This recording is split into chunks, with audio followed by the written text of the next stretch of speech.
এসেছে এই কথা বলে আমি শেষ করছি। কবরে অক্ষত থাকা হেদায়েতের দলিল কিনা? যদি হয় ফেরাউন কিভাবে অক্ষত আছে, যদি হয় ফেরাউন কিভাবে অক্ষত আছে। আমি প্রায় মাহফিলে এই জিনিসকে কোট করেছি যে আকীদা বুঝার জন্য কবর কাফি। সুবহানাল্লাহ বলেন, মন চাইলে বলেন সুবহানাল্লাহ, বিশ্বাস থাকলে বলেন সুবহানাল্লাহ। কবরে অক্ষত থাকা হেদায়েতের দলিল কিনা? অবশ্যই দলিল, 1000 বার দলিল, 1 কোটি বার দলিল, 1 কোটি বার। ওয়া হতা হলে উড়ি যাবি।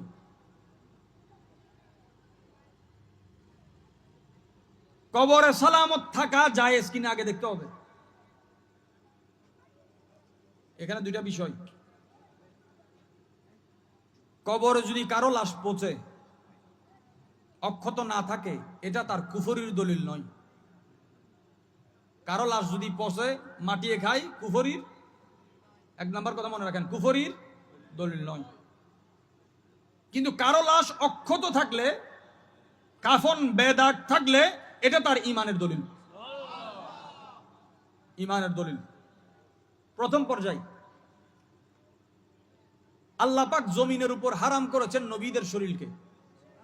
ইন্নাল্লাহ হাররামা আলাল আরদি আন তাকুল আরসাদাল আম্বিয়া ফানাবিয়ুল্লাহ হাইয়ুন ইরযাকুন। নিশ্চয় আল্লাহ জমিনের উপর নবীদের শরীর মোবারককে স্পর্শ করা হারাম করে দিয়েছেন। কারণ নবীরা জিন্দা, নবীরা জিন্দা, ওয়াহুম ইরযাকুন, তাদেরকে সেখানে রিজিক দেওয়া হয়, তাদেরকে সেখানে রিজিক দেওয়া হয়। নবী ছাড়া আর কাকে রিজিক দেওয়া হয়? হন না আইসিতে জবাব ফুরো নইলে আদা নইলে সেখন আর কান জোর হন জিন আলেম হলে হইন না পারে ওনারা হইতে কিনা আলহামদুলিল্লাহ। অনেক বৈশুদ্ধ মহব্বত অনর সিনাত ফেরেশতায় হতা হবে। আল্লাহর রাস্তায় কেউ মারা গেলে অথবা স্বাভাবিক মত হলে তাকে রিজিক দেওয়া হয়। রিজিক দেওয়ার জন্য তার অক্ষত থাকাটা জরুরি, অক্ষত থাকা। তিনি নামাজ পড়বেন কবরে, অক্ষত থাকা জরুরি। তিনি রোজা রাখবেন, তিনি সেখানে কোরআন তিলাওয়াত করবেন, অক্ষত থাকা জরুরি। এখন প্রশ্ন আসতে পারে, ফেরাউন কিভাবে অক্ষত আছে? ফেরাউন অক্ষত আপনাকে কে বলেছে? আগে অক্ষত সংজ্ঞা কি আপনি দেখবেন। ফেরাউনকে আমি নিজে চোখে দেখেছি, ভিডিও আমি সরাসরি দেখি। 500 পাউন্ড খরচ করতে হয় তাকে দেখতে। এখানে তার বাপ চাচা খালু সবাই দেখার সুযোগ হয়েছে। হা করে যে মারা গেছে, এই হাও বন্ধ করতে পারে নাই। হাও অক্ষত বলতে কোরআন কি বুঝিয়েছে, আপনি কি বুঝছেন? আমরা অক্ষত বলতে বুঝি যার চামড়া আছে, গোস্ত আছে, হাড্ডি আছে, সব বরাবর আছে। ফেরাউনের শরীরে চামড়া আছে কিন্তু গোস্ত নাই, কি নাই? কারণ তাকে নিশানা হিসেবে রাখা হয়েছে, এটা খাস। কোন কাফেরকে আর আপনি কবরে পাবেন না, কোন কাফেরকে আর কবরে। আর যদি কাউকে আপনি বের করেন, কাউকে ইনজেকশন দিয়ে তাজা রাখে, গোস্ত থাকবে না। গোস্ত মানব সুরতের চামড়ার ভিতরে টিস্যু আছে, গোস্ত আছে, গোস্তের ভিতরে টিস্যু আছে, হাড্ডি আছে, রগ আছে, কত কিছু আছে, সব কিছু বলবৎ থাকবে। এটার নাম হচ্ছে অক্ষত। এটার নাম হচ্ছে যেখানে গোস্ত নাই, চামড়া হাড্ডির সাথে লেগে আছে। ফেরাউন তো হৃষ্টপুষ্ট ছিল, ওকে পানিয়ে খায়নি, সমুদ্রে খায়নি, ঠিক আছে, কিন্তু গোস্ত গেল কই? অক্ষত থাকার অর্থ কি?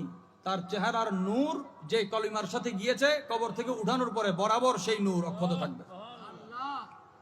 দজলা নদীর কিনারে রাসূল করিম সাল্লাল্লাহু আলাইহি ওয়াসাল্লামের 2 জন সাহাবীকে দাফন করা হয়েছিল। আমাদের সমাজে আমাদের সুন্নি আলেমা এখন মাজারের বিরুদ্ধে অনেক ধরনের কথা বলে, দুর্ভাগ্যের বিষয় এটা। হুজুরের সাহাবীদের মধ্যে সর্বপ্রথম যার মাজারে সবচেয়ে বেশি টাকা খরচ করা হয়েছে, কোন সেই সাহাবী? কে খরচ করেছেন? আপনি আহলে বেদার কথা বলছেন। আজকে থেকে 1400 বছর আগে একজন সাহাবীর মাজারের জন্য খরচ করা হয়েছে 10,000 দিনার। 10,000 আমি দলিলের দিকে যাবো না, আপনি তালাশ করবেন, না পাইলে বলবেন পড়ি আরো পড়ি আরো পড়ি, না পারলে একদম আখেরি মুহূর্তে আমি বলবো, নাই বলবেন না, মন গড়া কথা বলবেন না। আহলে সুন্নাত ওয়াল জামাতকে আপনাদেরকে জিম্মাদারি দেওয়া হয়েছে, মালিক বানানো হয় নাই।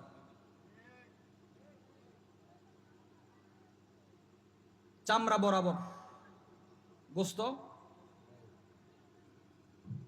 ইমানদারের কবর খুললে খুশবু হয়, কবর খুললে ফেরাউনের গায়ে কি সুঘ্রাণ না দুর্গন্ধ না সুগন্ধ কি আপনি দেখেছেন, শুনেছেন?